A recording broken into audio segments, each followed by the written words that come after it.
Good morning प्यारे बच्चों आज हम पढ़ने जा रहे हैं हमारी पाठ्य पुस्तक बसंत भाग 1 का छठा पाठ।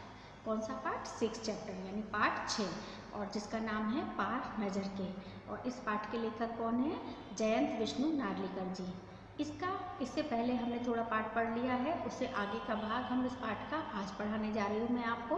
तो पहले पाठ में जैसे मैंने बताया था कि छोटू जो है, एक बच्चा है छोटू, ये मंगल ग्रह के निवासियों की कहानी है। और एक बच्चा है छोटू, मतलब जो मैं आपको स्टार्टिंग से थोड़ा सा समझा देती हूँ कि ये मंगल ग्रह के निवासियों की कहानी है। और एक बच्चा छोटू है जिसका परिवार कहाँ रहता है? मंगल ग्रह पर रहता है, ज़मीन के नीचे सुरंग बनाकर।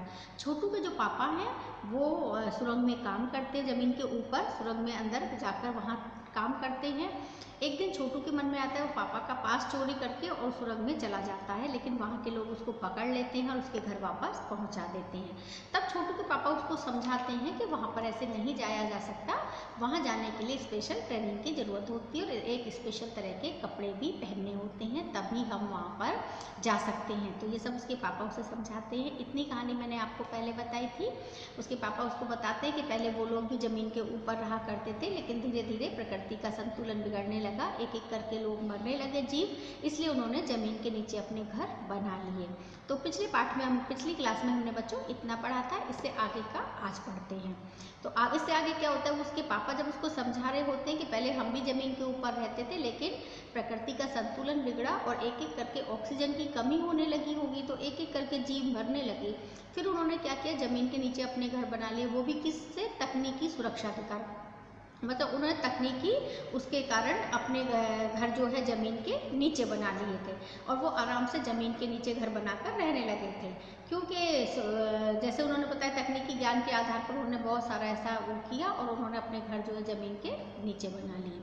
अब उससे आगे तो उसके पापा बताते हैं कि कुछ विशेष उपकरण से सूर्य की रोशनी, क्योंकि सूर्य की रोशनी का होना बहुत ज़रूरी है पूरे जब तक सूरज की रोशनी नहीं होती, आपने देखा होगा सारे मतलब हम लोग ना पेड़ पौधे ना जीवन कुछ भी संभव नहीं होता है, क्योंकि सूरज की रोशनी का होना भी हमारे लिए उतना ही ज़रूरी है। क्योंकि पेड़ पौधे भी जब ही होंगे जब सूरज होगा, तो पेड़ पौधे नहीं होंगे तो ऑक्सीजन नहीं होगी, तो ऑक्सीजन नहीं मिलेगी तो जीवन का होना भी असंभव है।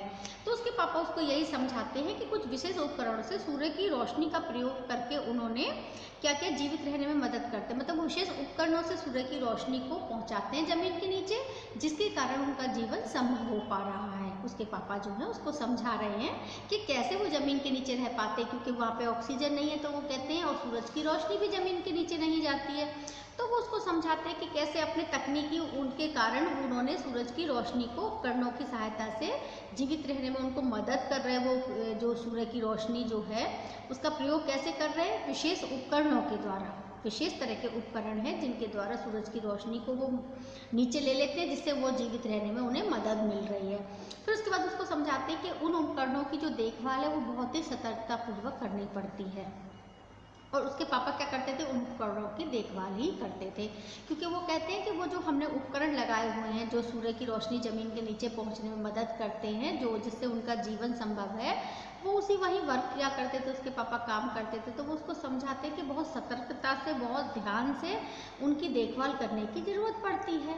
तो वो उसको बताते हैं, और छोटू के पिता उसी कार्य में लगे रहते हैं। जैसे मैंने आपको समझाया कि उसके पापा जो है वो वही काम करते हैं, और उनकी बात सुनकर छोटू को बड़ा आश्चर्य भी होता है और बहुत कुछ जानने की इच्छा भी जाहिर होती है, मतलब करता है। वो बहुत कुछ इच्छा जानने की होती है उसकी, अपने पिता से बहुत कुछ जानना चाहता है वो उस विषय में। तो उसके पिता उसको समझा रहे होते हैं, तभी ये बात सुनकर उसकी माँ जो है वो वहाँ पढ़ने और माता पिता की बात मानने की सलाह देती है। मतलब मम्मी जो है वो कहती है कि तुम अब ये सब बातें अभी छोड़ दो, तुम अपना ध्यान पढ़ाई में लगाओ और अपने मम्मी पापा की बात मानो। क्योंकि उसकी इच्छा होती है कि वो अपने पापा के साथ सुरंग वहाँ पे जाए और देखे कि कैसे क्या काम होता है, लेकिन उसकी मम्मी उसको समझाती हैं कि नहीं, अभी अपना ध्यान तुम पढ़ाई लिखाई में लगाओ और अपने मम्मी पापा की बात मानो। उसकी मम्मी इस बात को उसको समझाती है। अगले दिन क्या होता है? जो छोटू होता है वो पापा के साथ जब अपने कंट्रोल रूम, उसके पापा कहते हैं मैं कल मतलब बाद में तुम्हें लेके जाऊंगा दिखाने के लिए, तो वो अगले दिन उसको कंट्रोल रूम लेके जाते हैं। वहाँ पर उसको लेके जाते हैं कंट्रोल रूम में, और उन्हें पता चले कि सब कोई अंतरिक्ष यान मंगल ग्रह की तरफ बढ़ रहा है। जब वो कंट्रोल रूम में जाते हैं तो उनको वहाँ पता चला, अचानक से उनको पता चलता है कि कोई अंतरिक्ष यान जो है जो उनके मंगल ग्रह की तरफ आ रहा है। क्योंकि वहाँ पे कंट्रोल रूम में सारे यंत्र लगे होते हैं और उन यंत्रों से ही उनको सारी बातें पता चलती थी और वहीं पर वो वर्क किया करते थे, काम करते थे। तो उनको अचानक क्या पता चलता है कि कोई यान उनके घर मतलब उनके मंगल ग्रह की तरफ बढ़ रहा है। कुछ ही देर बाद मतलब उनका जो डाउट होता है, संदेह होता है, जो शक, वो दूर हो जाता है कि बात सच है कि सचमुच कोई यान उनकी तरफ आ रहा है। तो उनकी जो प्रबंध समिति की एक बैठक होती है तुरंत कॉलोनी में, उनका जो जहाँ पे कॉलोनी है पूरी, एक बैठक बुलाई जाती है, तुरंत मीटिंग करी जाती है, क्योंकि जब भी इस तरह का खतरा था उनके लिए तो वो लोग एकदम मीटिंग बैठाते हैं। और अध्यक्ष बताते हैं कि 2 अंतरिक्ष यान मंगल ग्रह की ओर बढ़ रहे हैं। वो कहते हैं एक नहीं बल्कि 2 अंतरिक्ष यान हमारे मंगल ग्रह की ओर बढ़ रहे हैं, एक यान नहीं है, वो 2 अंतरिक्ष यान है। परंतु इसमें कोई जानकारी नहीं मिल सकेगी क्योंकि ऐसे पता नहीं चलता। तो वो कहते हैं कि ऐसी हालत में सुरक्षा की जिम्मेदारी निभाने का एक नंबर का जो उन्होंने नंबर बनाए हुए थे, नंबर 1, नंबर 2, नंबर 3, तो वो कहते हैं सुरक्षा की जिम्मेदारी निभाने वाले नंबर 1 कहते हैं, जो नंबर 1 वाले लोग थे, वो कहते हैं कि उनके पास अंतरिक्ष यान मंगल ग्रह के यानों को नष्ट करने की क्षमता है। मतलब वो कहते हैं डरो मत, हमारे पास ऐसी क्षमता है कि हम मंगलयान को नष्ट कर देंगे।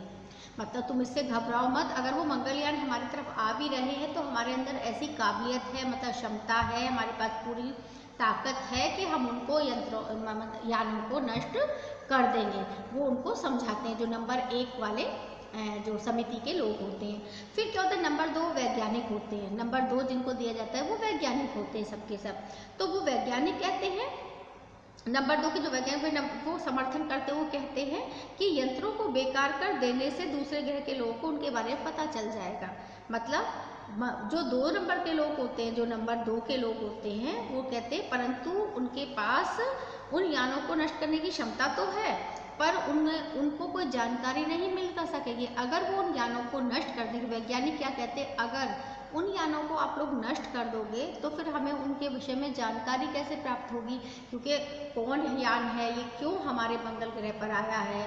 यही तो होता है कि भाई कोई हमारे जब एक जैसे ग्रह है, ऐसे ही जैसे देश में एक देश से दूसरे देश लोग आते हैं तो पूछताछ होती है, क्यों आए हो, किस काम से आए हो, जासूस तो नहीं हो, ऐसे पूछताछ होती है, उनसे नहीं पकड़े जाते हैं। इसी तरह जब एक यान एक ग्रह से दूसरे ग्रह पे यान भेजे जाते हैं तो वहाँ भी यही था। तो वो कहते हैं कि अगर हमारे पास क्षमता तो है कि हम उनको मार गिरा दें, लेकिन हमें पता कैसे चलेगा कि मतलब उनका रीज़न क्या है आने का, वो मतलब क्या चाहते हैं, तो हमें उनका कारण जानने का नहीं मिलेगा कि वो किस कारण से यहाँ आए हैं।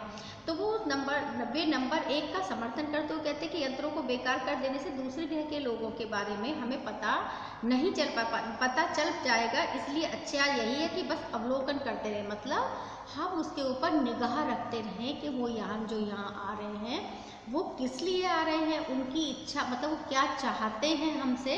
वो सारे मिलकर बस यही वो करते हैं कि वैज्ञानिक और वो सब कॉलोनी के जो समिति के लोग होते हैं वो मीटिंग में यही चर्चा करते हैं कि पहले देखते हैं, हमारे पास काबिलियत तो पूरी है, पर पहले देखते हैं कि उनका रीज़न क्या है, मतलब कारण क्या है यहाँ आने का, उनका जो यहाँ पर आ रहे हैं अंतरिक्ष यान, उनका क्या कारण है। तो वो पहले हम उसका अवलोकन करते हैं, यानी पहले देखते हैं कि वो किस रीजन से आ रहे हैं। अस्तित्व को छिपा सामाजिक व्यवस्था का काम देखने वाले, मतलब जो सामाजिक व्यवस्था देखते थे वो क्या था, नंबर 3 जो था वो था सामाजिक व्यवस्था। नंबर 2 वैज्ञानिक थे। नंबर 1 क्या थे, नंबर 1 के लोग जो थे उन्होंने यही कहा कि हम उसको, हमारे पास पूरी क्षमता है, हम उसको नष्ट कर देंगे। नंबर 2 वैज्ञानिक थे और नंबर 3 जो थे, वो सामाजिक व्यवस्था संभालते थे। तो वो कहते हैं ऐसा प्रबंध किया जाए जिससे यानों में लगे यंत्रों को जमीन की कोई चीज़ महत्वपूर्ण ना लगे। जो सामाजिक व्यवस्था संभाल रहे थे सारे उस जगह की, वो लोग कहते हैं कि हम लोग ऐसा प्रबंध कर देंगे कि वो यंत्र जो यहाँ उतरेंगे, वो यान, तो उनको ऐसा लगेगा ही नहीं कि यहाँ पर कुछ है, उनके अंदर कोई, मतलब हम अपने सारे सिस्टमों को छिपा देंगे, तो हम सब बंद कर देंगे, तो उनको कैसे पता चलेगा कि यहाँ कुछ है। तो हम उनको ऐसा आभास ही नहीं होने देंगे कि यहाँ पर भी कुछ है, ऐसी कोई महत्वपूर्ण जानकारी उनको नहीं होने देंगे। वो उनको ये समझाते हैं कि हम उनको किसी जानकारी को नहीं, भले ही वो आए, क्योंकि खबर आती है, तभी अचानक से बातें हो रही है कि खबर आती है अंतरिक्षयान क्रमांक 1 जमीन पर उतर चुका है। मतलब 2 आ रहे थे अंतरिक्षयान, इतने में उनको खबर मिलती है कि एक अंतरिक्षयान तो जमीन पर उतर चुका है। उन सारों को जो मीटिंग चल रही है, जो समिति की बैठक चल रही है, उसमें अचानक से खबर मिलती है कि एक अंतरिक्षयान जमीन पर उतर चुका है। और उतरने के बाद दिखाई दे, मतलब उस अंतरिक्षयान में जो क्रमांक 1 साफ दिखाई दे रहा है, वहाँ से अंतरिक्षयान क्रमांक, मतलब वो वहाँ जाके देखते हैं। छोटू के पिता जो छोटू को है वो कंट्रोल रूम में ले जाते हैं। कंट्रोल रूम होता है जहाँ से हम सब जगह की निगरानी कर सके। तो छोटू के जो पापा होते हैं वो तुरंत उसको कंट्रोल रूम में ले जाते हैं जहाँ से सब क्षेत्र की निगरानी की जा सकती थी। तो वहाँ से उनको अंतरिक्षयान साफ साफ दिखाई दे रहा था, एकदम साफ साफ अंतरिक्षयान दिखाई दे रहा था। इतने उसके पिता छोटू को देखा है कि कई बटन लगे थे, मतलब जो कंसोल था वहाँ पे एक पॉइंट था, उसमें कई सारे बटन लगे थे। उसे वहाँ अंतरिक्षयान, तो उसी समय अंतरिक्षयान में से एक हाथ बाहर दिखाई देता है। मतलब वहाँ पर से वो अंतरिक्षयान, वहाँ पे एक कंसोल था जहाँ पे बहुत सारे बटन लगे थे और जहाँ से उसको अंतरिक्षयान भी साफ साफ दिखाई दे रहा था। उसी समय क्या होता है, जो अंतरिक्षयान होता है जो वहाँ पे आया होता है, उनकी जमीन पर उतरा होता है, उसमें से एक हाथ जो होता है वो बाहर आता है। क्या होता है, जो दो अंतरिक्षयान आ रहे थे, एक अंतरिक्षयान वहाँ पे उतरता है। उस अंतरिक्षयान में से क्या होता है, छोटू और उसके पापा जो है वो कंट्रोल रूम में हैं और वहाँ पे एक सिस्टम है कंसोल, वहाँ पर उसमें बटन लगे हुए हैं और वो क्या करते, तभी एकदम उनकी निगाह पड़ती है कि एक हाथ यान से बाहर आ रहा है। तो बच्चों इस पाठ में इतना ही, क्योंकि पहला आधा भाग हमने इसके पहले पाठ में पढ़ा, आधा भाग इसमें, कहानी काफ़ी लंबी है, इससे आगे भी है आपकी। तो इससे अगली क्लास में मैं आपको इससे आगे का भाग पढ़ाऊंगी। आपको समझ में आया किस तरह मंगल ग्रह की कहानी चल रही है, छोटू किस तरह से सब कुछ देख रहा है अपने पापा के साथ, क्योंकि वो भी अपने पापा के साथ आया हुआ है। तो आपको मज़ा आ रहा है बच्चों। तो आज की क्लास में इतना ही। बाय बाय बच्चों।